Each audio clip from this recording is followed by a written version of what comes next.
reach the next generation with the biblical American view of law and government? Have you ever asked that question? Well, during my travels for Institute on the Constitution, I am almost regularly sharing in public education institutions. The general question people ask is, how are you getting into the public schools? My response is, I'm normally invited by a teacher, or a school board member, or a parent, or a donor, or an administrator. So I start by arriving, opening the door, and walking in. It's not complex, but it does come with the occasional challenge. Now, I've never been asked to stop my presentations. I've never been kicked out of a school.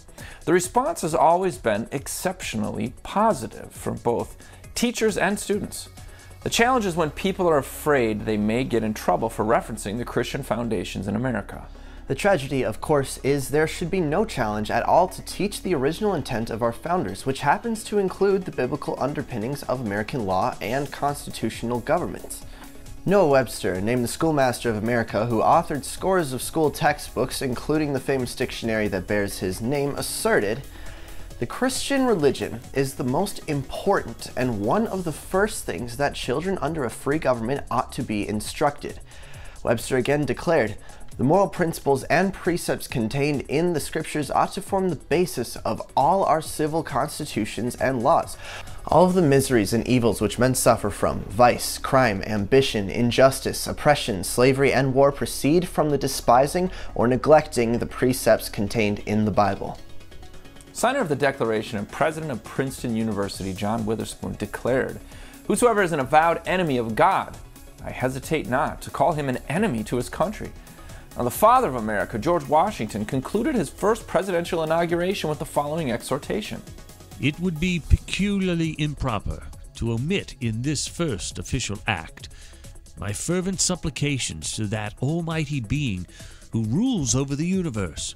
No people can be bound to acknowledge and adore the invisible hand which conducts the affairs of men more than the people of the United States.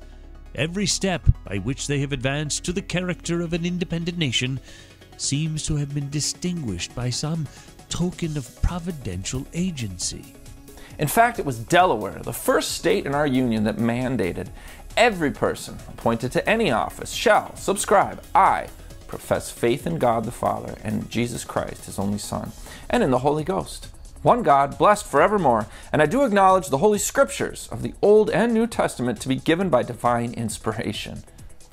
Pennsylvania, a home to our first Congress, was operating under its 1776 Constitution, signed by Ben Franklin, which stated, "Each member, before he takes his seat, shall subscribe, I do believe in one God, the Creator and Governor of the universe, the rewarder of the good and the punisher of the wicked, and I do acknowledge the Scriptures of the Old and New Testament to be given by divine inspiration." Written in numerous letters and legal documents, we find the source of American liberty is unequivocally the God of the Bible. Shouldn't we teach, encourage, and celebrate it? We must conclude, if teaching this is dangerous or wrong, then our detractors must believe that our history and our heritage of liberty is dangerous. And that is un-American. This is Jake MacAulay and Dominic MacAulay with the Institute on the Constitution, bringing you the American View.